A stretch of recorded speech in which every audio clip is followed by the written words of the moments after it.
Here we go! Hey, j'espère que vous allez bien. On se retrouve aujourd'hui pour une nouvelle vidéo. Enfin, si vous arrivez sur la chaîne, ce que vous faites probablement vu que la chaîne n'existait pas avant aujourd'hui. On s'en fout.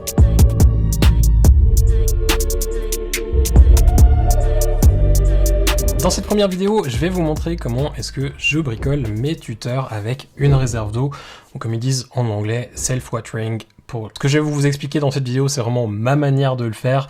C'est pas forcément parfait, c'est peut-être même pas du tout bien. Pour moi, l'idée à travers ces tuteurs, en fait, c'était tout simplement d'avoir un petit peu plus d'humidité dans mes pièces, parce que vous voyez qu'il y a beaucoup de bois autour de moi, ça pompe toute la flotte en hiver, et du coup, mes pièces sont archi sèches. Il fallait que je trouve un moyen, parce qu'en plus, je suis pas toujours chez moi, je navigue entre deux appartements, et bah du coup, mon idée était vraiment de pouvoir garder au maximum de l'humidité dans les pièces pour que mes plantes continuent à grandir et à se développer même quand je suis pas là. Je sais, certains vont me dire oui, mais tu peux installer des humidificateurs.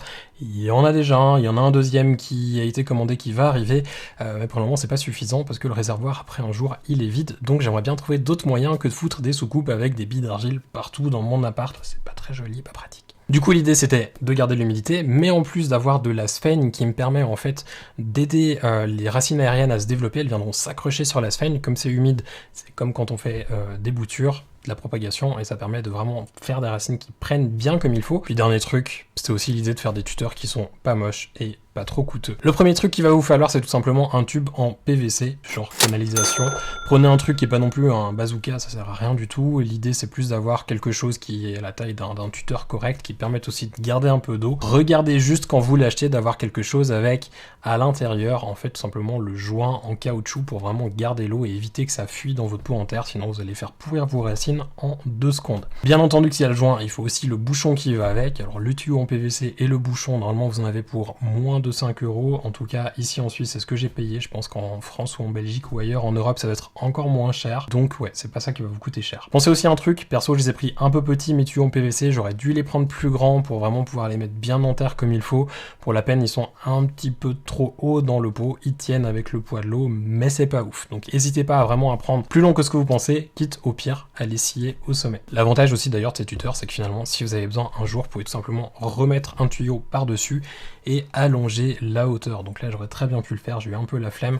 Je le ferai plus tard quand les plantes auront bien grandi. Avec le tuyau, ce qu'il nous faut maintenant, c'est tout simplement quelque chose qui va nous permettre de sortir l'eau du tuyau par capillarité. Alors, un truc que vous pouvez employer, c'est la version cheap DIY, vraiment facile, que tout le monde peut faire. Je suis sûr que vous avez un vieux t-shirt tout pourri que vous mettez plus, le truc que vous avez reçu je sais pas où et que vous trouvez trop moche. Faites juste attention que ce soit bien du coton. Utilisez pour ma part en fait la version un petit peu plus chère, que j'ai essayé d'améliorer, parce que la plupart des versions que j'ai vues, les gens utilisaient justement des bouts de coton.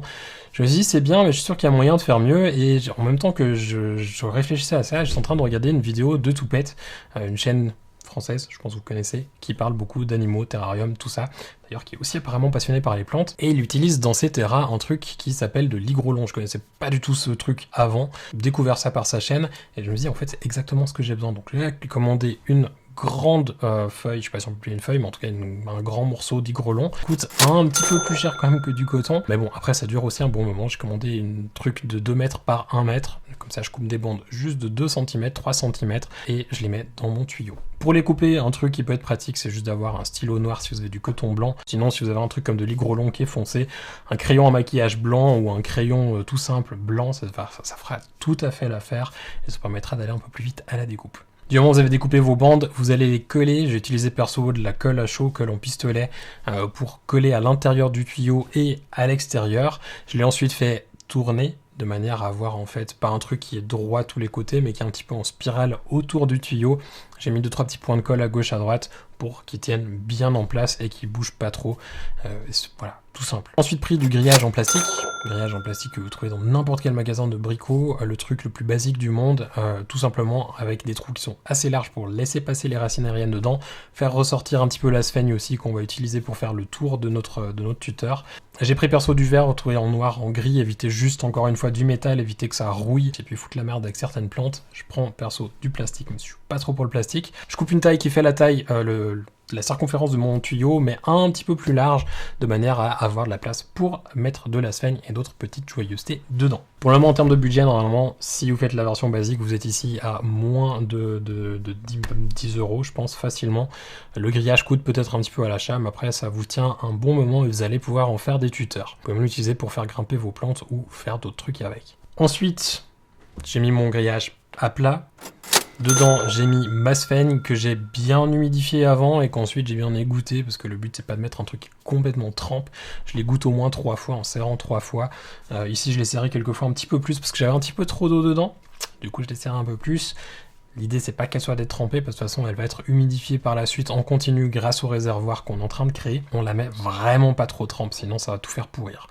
On met la sphène sur le grillage. Du moment où j'ai mis la sphène bien étalée, bien partout, aussi un petit peu sur le tuyau pour ensuite pouvoir enrouler le grillage, j'ai rajouté aussi un petit peu, et ça vous n'êtes pas obligé de le faire, mais j'aime bien le faire, ça ressemble un petit peu plus finalement pour la plante à ce qu'on trouve dans la terre, c'est rajouter un petit peu de perlite, un petit peu d'écorce de pin, des grosses, des petites, un petit mélange. Et aussi un petit peu de terreau, c'est un mélange de terreau que j'ai pour mes aracées, pour mes aroïdes. Le truc vraiment standard avec des écorces, un petit peu de terreau pour des orchidées, du terreau à base de compost vert de terre, du compost quoi, et de la perlite avec un tout petit peu de sphène aussi et de la coco. D'ailleurs, je vous l'ai pas dit, j'ai oublié, mais dans la sphène, j'ai déjà aussi mélangé dans l'eau dans laquelle je la trempais des fibres de coco pour essayer d'avoir un bon mélange entre les deux sur ma sphène. Ça me fait un bon mélange. J'ai ensuite refermé le tout, donc j'ai repris mon grillage, je l'ai fermé par-dessus en chevauchant les deux parties. Je commence toujours par le bas et par le haut pour refermer et j'utilise des colliers de serrage ou des serre-câbles ou des attache-câbles, peu importe comment vous appelez ça. J'utilise des trucs en plastique, encore une fois, vous pouvez utiliser éventuellement du velcro pour le faire, mais ce sera un petit peu compliqué à le faire. Et ensuite, on en met un plus ou moins chaque 3 à 5 cm, histoire que ce soit bien fermé. Serrez-les bien, mais serrez pas trop non plus. Regardez aussi que vous n'avez pas trop de sphène dedans. L'idée, c'est pas que la sphène elle soit complètement compactée, sinon il y a tout qui va moisir. Vous aurez aussi des algues qui vont commencer à pousser. C'est peut-être pas non plus l'idée, parce que les algues, c'est pas forcément non plus le bienvenu avec certaines plantes. Du moment où on a fait tout ça, on met nos tuteurs en terre, on fait un petit trou au milieu si vous n'avez pas déjà un pour votre tuteur précédent, ou alors vous mettez dans le pot, vous remplissez avec de la terre et vous plantez ensuite vos plantes, et c'est fini, il reste plus qu'à remplir le réservoir. Un truc aussi à penser pour l'entretien, parce que des fois la sphène que vous allez recevoir, elle peut avoir des petites bêtes dedans, ou des petits trucs qui sont forcément toujours très agréables.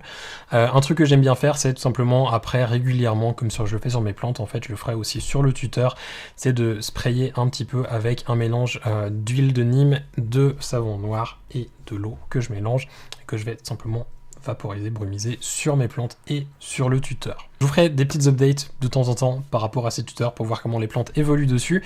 Pour le moment, je suis content, l'humidité est déjà remontée un petit peu autour des plantes et ça c'est plutôt bon signe parce que vraiment c'était archi sec, c'était en dessous des 40%. C'est tout ce que je voulais vous montrer dans cette vidéo pour aujourd'hui, donc je vous souhaite de passer une toute belle journée. Je vous dis à bientôt. Ciao!